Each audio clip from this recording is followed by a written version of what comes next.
Hello, welcome to another video from EarnPed.com. I'm Stevie B, happy to have you all with us today as I am out here enjoying Summer Migration 2023. I've barely slept, it's been a very long day. We've been doing a lot of hunting and I'm trying to get through Codex. I'm currently on rank 15. I've been working on rank 15 since late yesterday, and man, is it hard to get through these ranks of Codex on Longtooth. I can't even imagine what Eomon must be like. However, there's some really good rewards and some very unique rewards with Summer Migration Codex that I wanted to talk to you guys about. So before we get started, let's actually go over what the rewards are for the Longtooth Codex as far as TT value. So let's start around rank 10. So rank 10 is 4.06, PED TT 11 is 14.62, 12 is 16.25, 13 is 12.18, 14 is 14.21. By the time you get up into the 20s, at rank 20 you're at 14.21, at 21 you're at 52 PED TT value, 22 is 58.5 PED TT value, and then 23 is 40.62, and 24 45.70. So why do the numbers kind of jump around? Well, if you're familiar with Codex at all, you know that there's three different skill sets. So there's skill set 1, which is usually rank 1 and 2. Then skill set 2 is usually rank 3 and 4. Then on rank 5 you have skill set 3, which is the more valuable skills. So ranks 1 and 2 are going to give you higher TT values because skill set 1 is the lowest value skills. And then ranks 3 and 4 are going to give you a little bit less TT value because of the fact that those in skill set 2 are a little bit rarer skills. And then rank 5 is always going to be lower TT value still yet, but the rarest skills that there are available from Codex, which is why we see the numbers kind of jump around. And if you're familiar with Codex at all, you're pretty familiar with this. So when I just completed 14, that was skill set 2, and the value was 14.21 PED. So now when I complete 15, I'll be getting skill set 3, which is the most valuable skills, so the reward will drop to 8.12 PED. However, this is Summer Migration, so the Codex is a little bit special. When it comes to rank 15, which is the one that I'm on right now, and then again at rank 25, we have something unique in that in addition to skill set 3, there's also a skill set 4, which is even more valuable skills. So rank 15 isn't just set at 8.12 PED, it's 8.12 PED for the normal level 3 skills, but it's 5.2 PED if you go with the even more rare skills in skill set 4. We usually don't have skill set 4. This is something that's fairly unique to migration. I can't even think of another opportunity outside of migration that would have this. However, we do have it for migration, so that's why we're going to talk about it. So if I hover over claim reward, we will see that at the top we have the normal skill set 3: alertness, bioregenesis, bravado, concentration, dodge, evade, first aid, telepathy, translocation, and vehicle repairing. And those are all set at 8.12 PED. But then below that, we have this skill set 4 that is fairly unique to migration and might be completely unique to migration and is only available on ranks 15 and 25. And that is these skills that are set at 5.2 PED, which would be analysis, animal lore, biology, botany, computer, explosive projectile weapon technology, heavy weapons, support weapon systems, and zoology. Now, to go into a deep dive of every single one of these skills and all the different professions they contribute to, and in what amounts would be way beyond the scope of any single video that I would ever make, I would have to almost go skill by skill and make a video over every skill and a video over every profession in game. But to sum it up, zoology, computer, biology, and analysis down there in the 5.2 PED reward category in the special skills category, those are all looter skills and not necessarily the easiest looter skills to get. That's where this becomes important. And to give you an example, let's go with an easier example to understand. Let's look at the skills up top that would normally be what we would pick from. Normally, you would just go, okay, well, I'm going to go with evade because I'm trying to get my evader to level 55 to unlock quickness, right? Well, normally you'd be right. And I've picked evade practically every time it's been an option for me to pick it from Codex. However, evade would actually not be my best choice if I'm trying to get my evader profession up. Why is that? Well, forget the skills at the bottom. Forget the 5.2 PED reward skills. Let's focus on the ones up top for a second because we can apply this concept down below. Let's look at what my skills actually are. If we pull up my skills and go highest to lowest, we see that if I go to page 2, my evade skills are currently 7,534 points. And the reward for evade is 8.12 PED TT. So if we use the online skill calculator, if I was to pick the evade award, that would take me from 7,534 points to 7,548. I would gain a whole 14 points of evade skill from getting the 8.12 PED reward. Now, the evade skill is a 25% contribution to your evader profession, so I would be getting what, roughly 2.5 on 10, so 3.75 points of skill going toward my evader profession. That's really not much. However, let's look at my alertness, because alertness is also in there. Wow, alertness is all the way down here at 3,167 points. I don't have hardly any alertness at all. Well, let's plug that number in. If I start with 3,167 points of alertness skill, and I get the 8.12 PED reward, that would take my final skill level to 3,448 points. That is almost a 300 point difference. 300 points is a lot. And yes, it's only a 5% contribution to my evader profession, but 5% of 300 points is 15 points, which is still a lot more than 25% of 14 points at 3.75.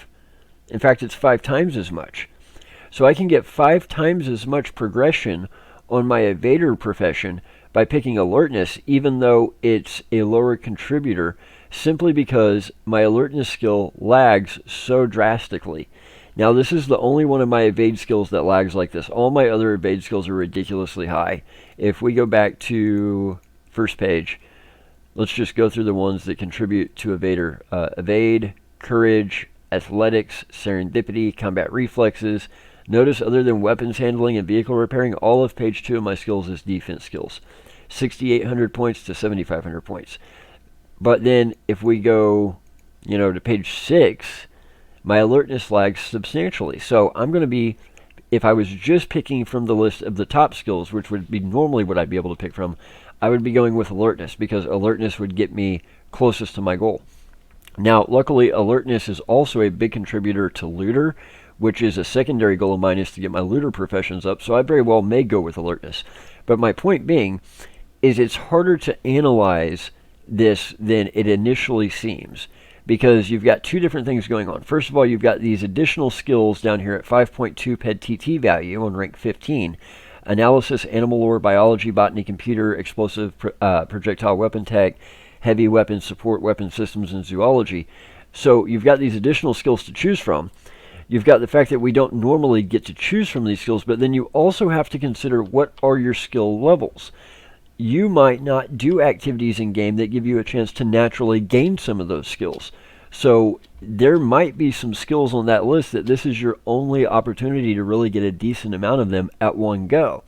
Now, personally, most of the stuff that I do in game is going to allow me to also get those skills. I don't necessarily need to get the Codex. So let's see, to see what I'm talking about, let's just go through the list real quick as we finish up the video. So let's just go back to the beginning. Let's see here. Let's see where these skills actually are on my skill list, because I might eat what I just said.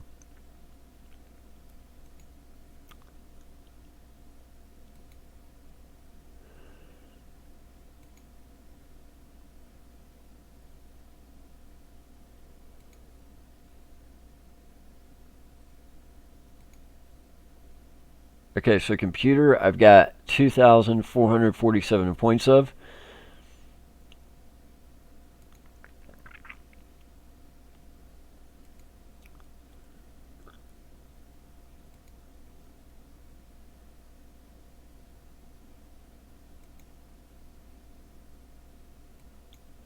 Analysis, I've got 555 points, which is not much at all. That's practically nothing. Zoology, I've only got 441 points. Botany, I've got 359, which is, these are literally nothing numbers. I might as well have 0.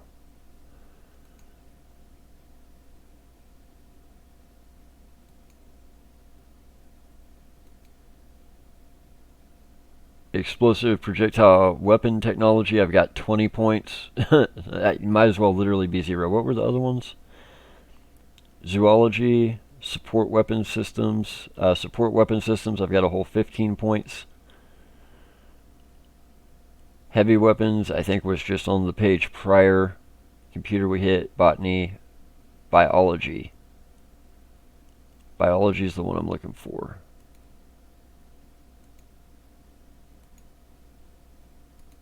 Did I pass it?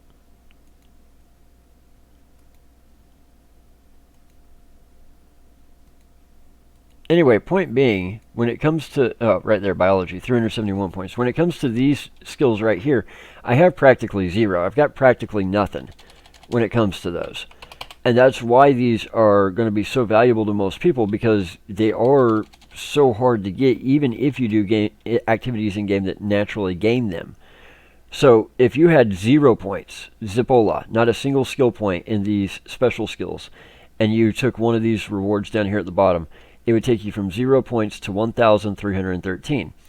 Now, why is that important? Well, because like I said, a lot of those skills do contribute to your looter skills. So if you were already exceedingly high level looter, I'm talking like level, I don't know, 65, 70, 80, somewhere in there, and your looter skills had just ground to a halt, you couldn't hardly get your looter skills to move to save your life, then this would be a really good opportunity to get some bulk TT in some skills that are going to move that needle on your looter that normally you wouldn't be able to get that needle to move at all. So if you're having the same problem with looter skills that I'm having with my evade, where the needle just does not move no matter what you do, then this would be a great opportunity to get some skills that would allow that needle to move. And that's where these special skills come into play. That's why they are such a low TT value reward. Now, I can't tell you what I'm going to do. I'm tempted to just take the alertness because evade is my primary thing that I'm looking at right now. But then again, I don't want to regret that later on down the road. And these skills are exceedingly rare, even if you're able to naturally get them in game. A lot of them I'm able to get because I do a lot of skilling on a mothership. So that's why I have some amount of them to begin with, even if those amounts are exceedingly low. But like I said, if you're at a point where your looter skills are so high, in the 60s, in the 70s, maybe even the 80s, where your looter skills have just ground to an absolute halt, those might be the rewards that you want to go with. Strictly speaking, if getting looter to move is your big thing. I might give up the alertness reward this go round on rank 15 for that very reason. I can get an even bigger alertness reward when I get to rank 20 in a day or two. So I don't necessarily need it today. So it's a very hard choice. It's a very complicated choice. It's also a very personal choice. Now, I'll be making another video later in the year that talks about how people horribly misuse Codex and go with subpar rewards almost across the board. It's amazing that people will start picking rewards before they even have a goal in mind. So they won't even know what profession they want to get or which skill they really want to go for. They'll just pick something. And that is a very subpar way to treat your Codex. But we'll get to that later. Right now I wanted to point out that there are opportunities for Codex rewards that are normally not part of Codex simply because of summer migration. And that it's not super easy to analyze because of the fact that some of these skills are pretty rare, are pretty hard to get in game naturally, and because they do contribute to things like looter. So I will let you guys make of that what you will. I might not even pick one. I might just wait a couple of days. And there's nothing wrong with that. So whether you want to pick one right away, whether you don't want to pick one for a while, or you may not even be participating, but it may just make you think about Codex in a new way. I hope that this information will at least be helpful. The last thing I want is for somebody to just be enjoying summer migration, going through Codex, getting the rewards that they always get, and totally miss out on the fact that these rewards are even there at certain points. And like I said, it only seems to be stage 15 and I believe stage 25. I don't believe there's another stage when it comes to Longtooth that allows you to get these. I believe it's rank 25, rank 15, and I'm sorry, rank 5. Rank 5 will also allow you to get them. It's just a very, very, very low TT value on rank 5. So that being said, I'm going to leave it there for today. I hope that you guys are able to make some kind of sense out of that information and put it to use in your codex and your skilling journey to meet your goals. Head over to earnped.com, because when you earn, we earn. That is by far the best way you guys can help to support us. Simply use the links on earnped.com to go to hideout.tv, and they will automatically add us as a redemption option for your hideout points. Guys, please hit that subscribe button and that bell icon. You only have to hit them one time. Takes a half a second. When you do, it will keep you up to date every single time we post new content. It keeps you in the loop. That way you guys never miss anything from our channel. And guys, as you're watching every single video, please take the moment. It's literally a fraction of a second, and it's such a big deal. Hit that like button, because there's always a hater waiting to hit that dislike button. So it helps us combat that. But it also tells YouTube to give our channel more exposure, to give our videos more exposure. And yeah, that's a big deal for us. But that also helps get these videos in front of people who are interested in MMOs and PC gaming and real cash economy gaming. And a lot of times it's the first time that person's ever heard of Entropia. Well, they start watching the videos, they start watching the channel. Next thing you know, a couple weeks, couple months down the road, they end up downloading the game. They start to play. They're already playing smarter, not harder. They're already ahead of the curve. And it only helps to grow the community. It only helps to grow the economy. It only helps to grow the game. And that's a good thing, not just for us, but for the game, for the economy, and for you guys, because you guys are part of the game. These people end up being your friends, your society mates. They may even buy something off you someday. And you guys do not understand the impact that hitting those buttons is having. I get messages from people all the time that are brand new to Entropia or coming back to Entropia simply because you guys have been hitting those buttons to help us out. So it's making a big, big difference, and we really, really appreciate it. So guys, I'm going to leave it there. Sip, sip, smack, smack. Y'all know the rest. Take care, guys.